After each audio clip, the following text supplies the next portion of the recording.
10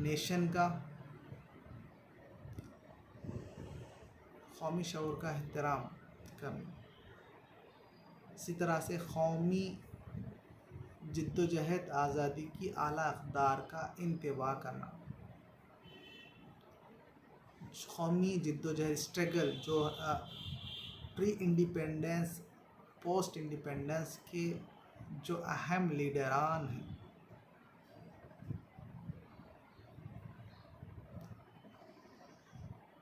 ان کا احترام کرنا، ملک کے اقتدار اعلیٰ اتحاد یکجہتی کا تحفظ کرنا، ملک کا جو اقتدار اعلیٰ ہوتا ہے اس کا احترام کرنا، کیونکہ وہ ایک باوقار عہدہ ہے جس کو عوام اپنے رائے دہی کے ذریعے انتخاب کرتی ہے اور وہ تمام اختیارات کا مالک ہوتا ہے۔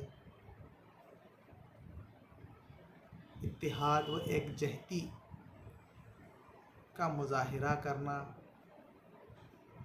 تاکہ یکجہتی کا تحفظ ہو سکے۔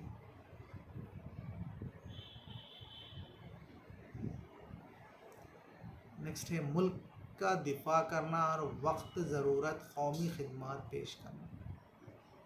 ملک کا دفاع کرنا، جو بھی حالات سنگین حالات ہیں تو ملک کے لیے وہ سنگین حالات کو دور کرنے کے لیے یا پھر جنگی حالات کو کے وقت ملک کے فیور میں ڈیفنس کرنا، آرمی میں شریک ہونا ہی ضروری نہیں بلکہ کئی طریقے ہیں ملک کی تحفظ کرنے کے لیے یا پھر ملک کا دفاع کرنے کے لیے۔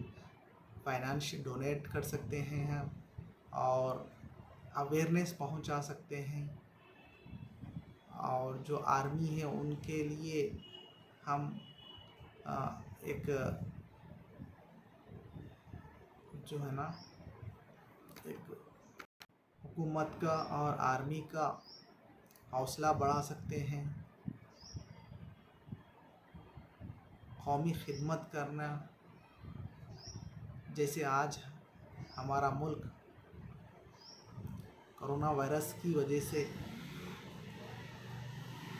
نازک حالت آئے ہیں، ویسے وقت کئی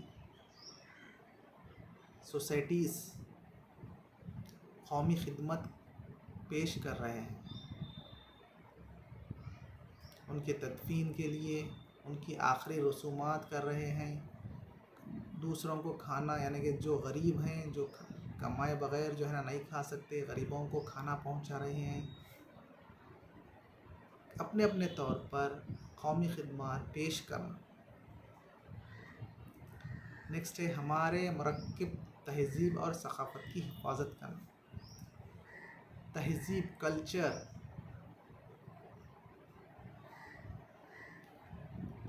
ہیریٹیج،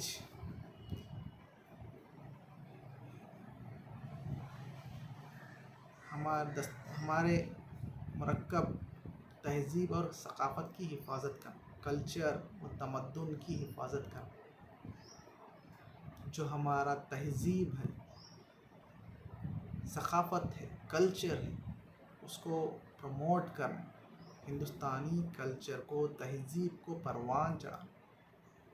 ہندوستان ایک یونٹی ان ڈائیورسٹی ہے، وہ یونٹی اینڈ ڈائیورسٹی جو کلچر ہے ہندوستان کا اس کی حفاظت کرنا،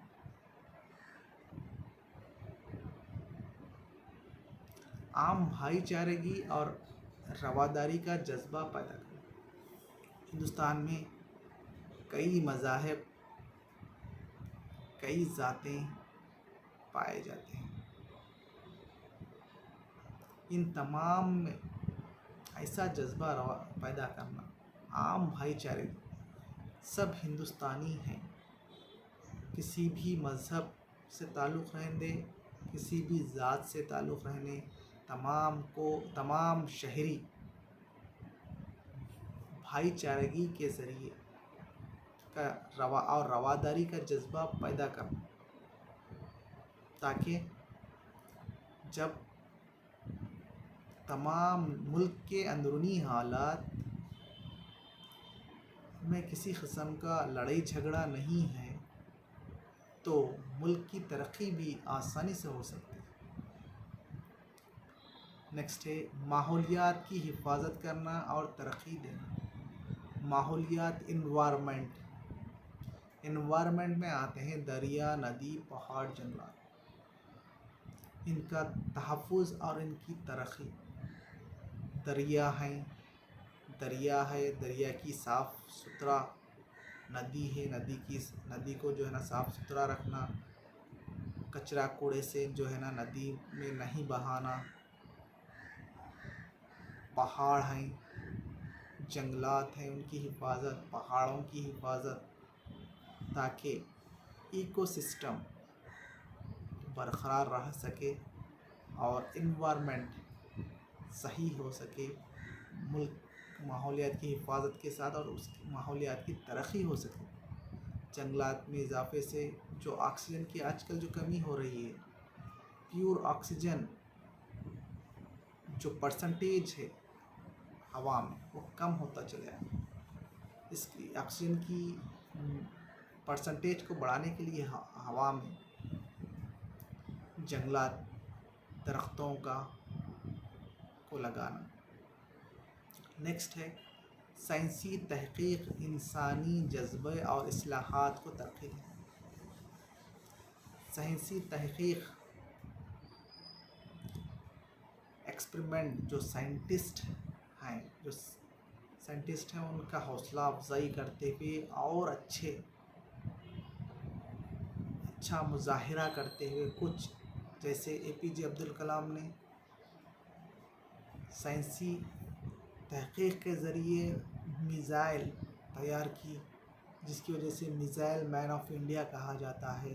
اس طرح کے شخصیات کی حوصلہ افزائی کرنا اور ایسے لوگوں کو اور سامنے آ کر انسانی جذبات اور اصلاحات کو ترقی دینا، ویسے لوگوں کی مدد کرنا، تاکہ یہ ملک کی ترقی کے لیے اثاثہ ہے۔ سائنسی تحقیق کرنے والے شخص ملک کے لیے اثاثہ ہیں، تاکہ ملک کی ترقی میں یہ لوگ سائنسی تحقیق کرتے ہوئے، خدمات انجام دیتے ہوئے ترقی کر سکتے ہیں۔ عوامی جائیداد کی حفاظت کرنا اور تشدد کو روکنا۔ پبلک پراپرٹی، آرٹیسی بس، ریلویز، سڑکیں، اسٹریٹ لائٹ، جتنے بھی گورنمنٹ کے ادارے ہیں، ان اداروں کو نقصان ہونے سے بچانا۔ عام طور پر یہ دیکھا جاتا ہے کہ کہیں بھی کچھ تشدد ہو گیا تو ہم غصہ گورنمنٹ کی پراپرٹی پر نکالتے ہیں، اس سے عوام کا ہی نقصان ہے۔ اسی لیے تشدد کو روکنا، عام بھائی چارگی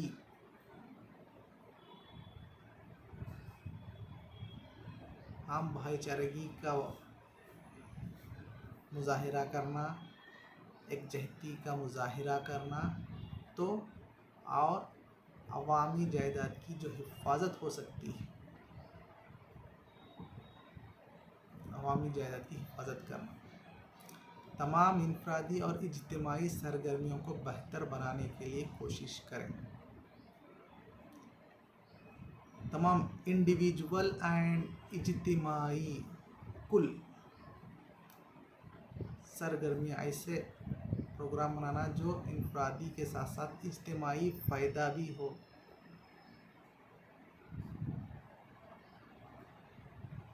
اس طرح سے ہم 10 بنیادی فرائض کے بارے میں ڈسکس کریں۔ نمبر 11 یہ ہے کہ والدین سرپرست اپنے بچوں کو 6 تا 14 سال کی عمر تک تعلیمی موقع فراہم کرے۔ یہ فرض پیرنٹس کا ہے، سرپرستوں کا ہے، اپنے جو بھی بچے ہیں 6 تا 14 سال تک کے عمر کے، ان تمام کو تعلیم دلوانے کی ذمہ داری سرپرستوں کی ہے یا پھر والدین کی ہے۔ دستور ہند کے باب 4 دفعہ 51A میں اس فرض 11ویں فرض کو شامل کیا گیا۔ دستوری ترمیم، اور اس میں دستوری ترمیم 86ویں ایکٹ 2002 کے ذریعے ایک اور فرض کا بنیادی فرائض میں اضافہ کیا گیا، جو ہم 11واں جو سرپرست اپنے بچوں کو 6 تا 14 سال کی عمر تک تعلیمی موقع فراہم کرنا، 11ویں کے طور پر بنیادی فرائض میں اس کو شامل کیا گیا۔ اس طرح سے کل 11 بنیادی فرائض ہیں۔ ٹھیک ہے، آج کے لیے کافی ہے۔